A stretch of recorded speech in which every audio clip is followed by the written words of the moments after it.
You're listening to Shall We Unpack This? With your host, Leilani Carrasco.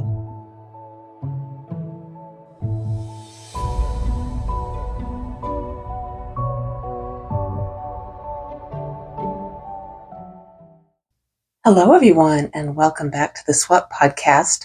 So today we have some good news and bad news. The bad news first, there was an interview I was really looking forward to sharing with you all. It was such a powerful story about leaving a cult. Unfortunately, it was requested that I pull it before I ever shared it.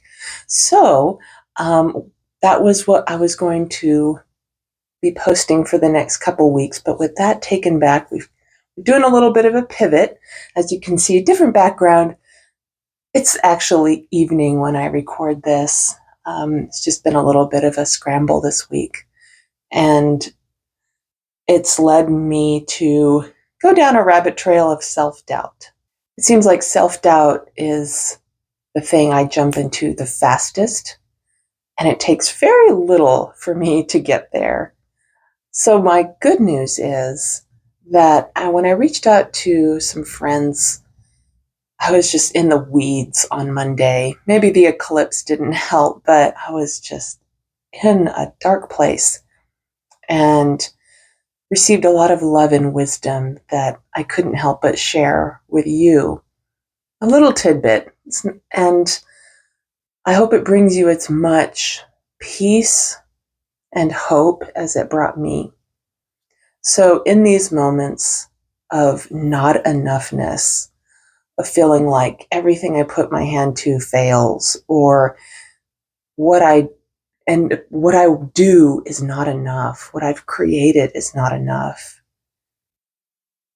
to take back your energy, to call back all the pieces of yourself that are scattered. Myself, personally, I feel like the pieces of me that are scattered are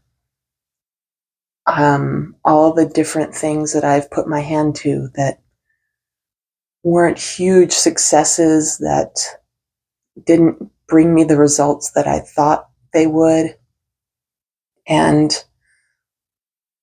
I feel like part of me is still floating out there, waiting for someone to pick me up and love me in that failure, quote unquote failure. And this concept of abandoning that version of ourselves, orphaning that version of ourselves in that moment, and the unresolved that is left there, the need to find peace that just won't come as long as that part of us is abandoned. And so calling them back to us, even if it takes a moment of just breathing and holding that space. But what really spoke to me that my friend shared was a list of affirmations, especially around the concept of embracing what is, embracing reality, and loving what you create. And that hit me so hard. Usually with affirmations, they sound good, but there's a part of me that struggles to believe it or repeat it. It just feels surface. I haven't fully agreed with it yet. Maybe it sounds flowery or too good to be true, but I love what I have created felt like a medicine. And usually with love, it doesn't mean agreeing with everything. Take a person.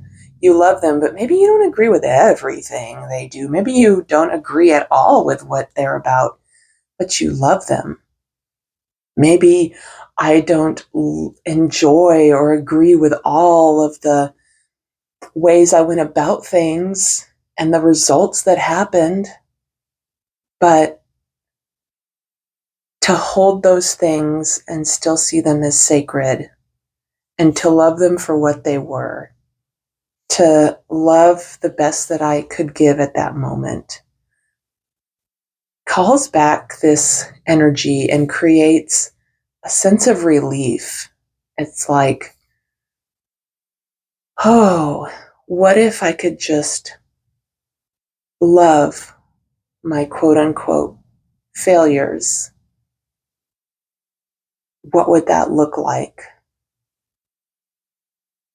And for me, it means accepting, acknowledging that everything involved, everyone involved was doing the best that they could. And that it could be nothing more or less.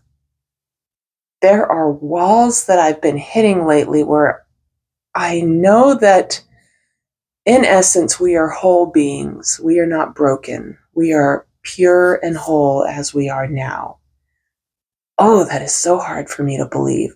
I feel like I've got so much work to do. If I don't have a lot of work to do in my body, I got a lot of work to do in my heart, got a lot of reprogramming to do in my head. I just feel like I am broken. I've got so many things going on that I thought I would have resolved by now. But to embrace reality as it is and to love things as they are and how they've been invites a window of great gratitude and joy. For instance, I never became a six-figure blogger, and I carry that failure with me into every creative endeavor. Is this going to be something I hustle so hard for with not much to show for? Is this going to be something that I stress about and I'm constantly trying to push it down the road? Instead, if I love what I've created, I can love that I created a connection with people that I otherwise would not have, opportunities I would otherwise have not created, and even just a platform to expand my mind into what was possible. I had a place to write, and I shared all of my silly stories about growing up and my first kiss and my god-awful prom and the way I played with my Barbies and all my recipes.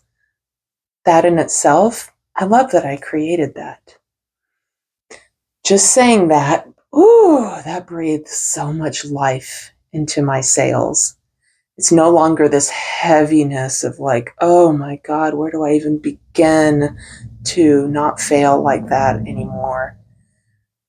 It brings hope and energy back in and gives me more of a sense of power. Like, see, there are some good things in this. You are not just a mess.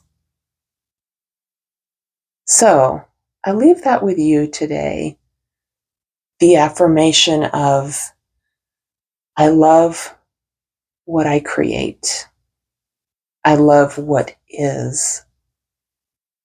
Maybe you have areas of regret, areas where you've orphaned or abandoned yourself, whether it's how you raised your kids, the people you married, the jobs you took, the jobs you didn't take, the things you weren't able to do, the things your body wasn't able to do.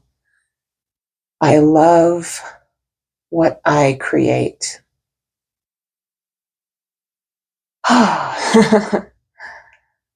Well, this week has gone very differently, and that is how reality always is. With that said, we will see you next time.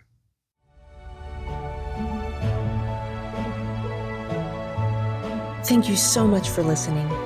Join us on Instagram at SWUT Podcast. That's SWUTPODCAST for further conversations, insights, and behind-the-scenes content from today's episode. And For the complete viewing experience, tune into Shall We Unpack This on YouTube. We'll see you next week.